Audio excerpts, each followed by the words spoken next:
Hi, my name is Rachael Ellison. I am the founder of Reworking Parents. I am a coach and an organizational consultant who has been working with companies and individuals for over a decade, specifically around really personal issues and how those personal issues come into the workplace.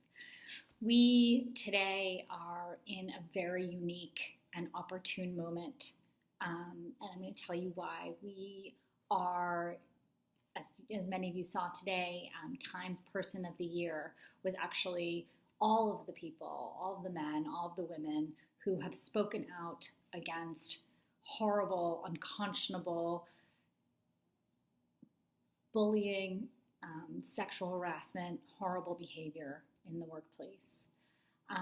This is something that they were not, many of them wouldn't want to speak out about in the moment because they were afraid for their jobs, afraid for their professional futures. And at the risk of making a kind of tangential comparison, I want to talk about what I've heard from I've heard hundreds of stories of people in organizations who are treated, who are bullied, who are called out, who are pushed out of their organizations through behavior that isn't necessarily sexually charged, but is illegal, it is immoral, it is wrong. And one of the things that I'm hearing when I was listening to an interview about John Hockenberry at the Takeaway and his dismissal, one of the women who he had bullied and harassed was read a statement by one of the leadership, someone who had been an executive producer of the show, apologizing for his role and apologizing for what he realized that there was bullying, but he didn't realize the extent of Hockenberry's behavior. And what hit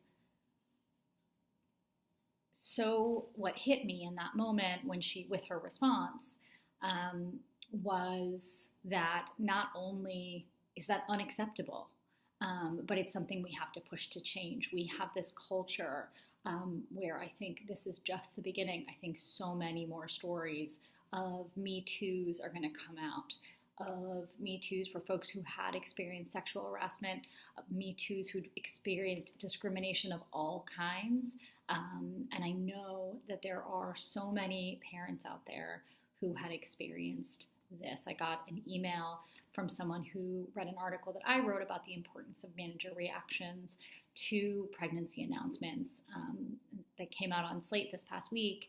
And she said, I have pages and pages of a description of how awful my experience was when I became a parent, and it drove me out of that organization, of that job, of that career path.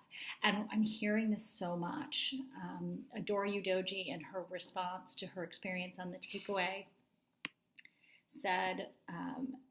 talked about how the NDA that people sign. So sometimes when people do speak up, they are asked to keep their story quiet, to protect the reputation of the organization that they're leaving, and the organization and their own, presumably the argument is their own professional reputation. And what Adora said was that is, in a way, a weapon.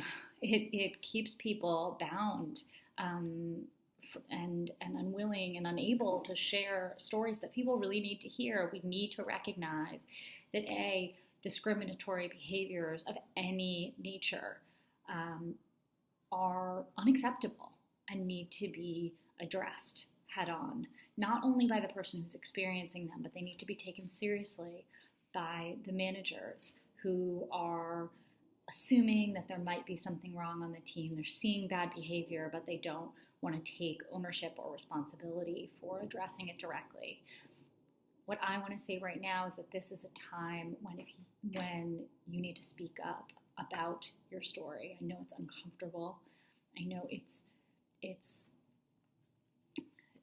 risky, but people want to hear it, and people want to hear that that this is something that can no longer be ignored. And it might not be that you report it to HR. It might not be that you report it to your manager.